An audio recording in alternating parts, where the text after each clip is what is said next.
You support Hamas, do you not? Senator, oddly enough, I'm going to say thank you for that question because it demonstrates the purpose of our hearing today in a very effective way. Let's start first with a yes or no. Hamas is a foreign terrorist organization that I do not support, but you asking the executive director of the Arab American Institute that question very much puts the focus on the issue of hate in our country. Well, I got your answer, and I appreciate it. Hey everyone, welcome back.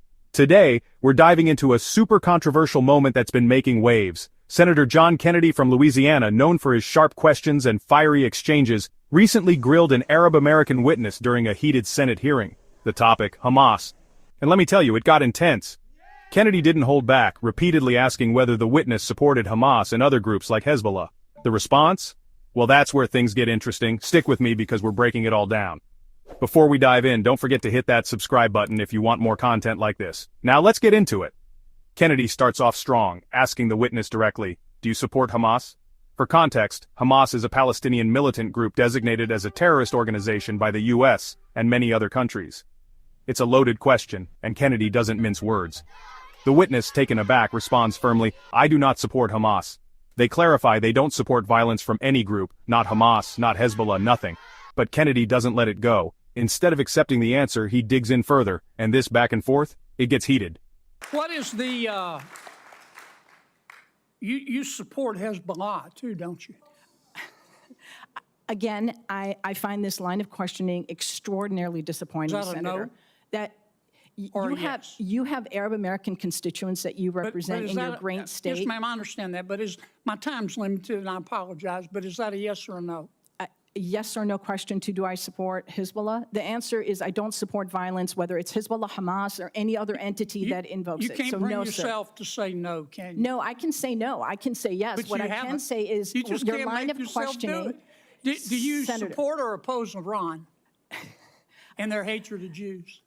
Again, I'm going to emphasize Iran, Hezbollah, Hamas, none of them is going to, this discussion. You can't bring yourself to say no, can Sir, you? I don't support. It's real simple. Excuse me, I'm going to, if I may, as a Muslim woman, sir, I'm going to tell you I do not support Iran. But what I will tell you is that this conversation. I'm running out of time. I'm sorry. Now, here's where it takes an unexpected turn. The witness shifts the conversation, arguing this isn't just about Hamas or Hezbollah. It's about something bigger, the hate and division growing in America. They emphasize the question about supporting Hamas isn't a simple yes or no. It's part of a larger conversation about bridging divides rather than fueling them. But Kennedy isn't backing down just yet. Kennedy then brings in Iran, pressing the witness on their stance toward Iran's hostility toward Israel. The witness, staying composed, says they don't support Iran, but avoids definitive answers Kennedy seeks. They're clearly trying to steer clear of partisan traps. And then, Kennedy brings up U.S. funding for the United Nations Relief and Works Agency, UNRWA, which aids Palestinian refugees but has been criticized for alleged ties to Hamas. Kennedy defends the funding cuts, saying they're justified due to those allegations. The witness calls the cut an incredible moral failure, arguing humanitarian aid shouldn't be politicized. It's a tough, uncomfortable back and forth. This exchange highlights just how complex and divisive these issues are. Clear questions about terrorism and violence clash with broader issues of politics and humanitarian aid. What do you think? Was Kennedy right to push for more definitive answers? Or was the witness justified in steering the conversation toward bigger issues like hate and division?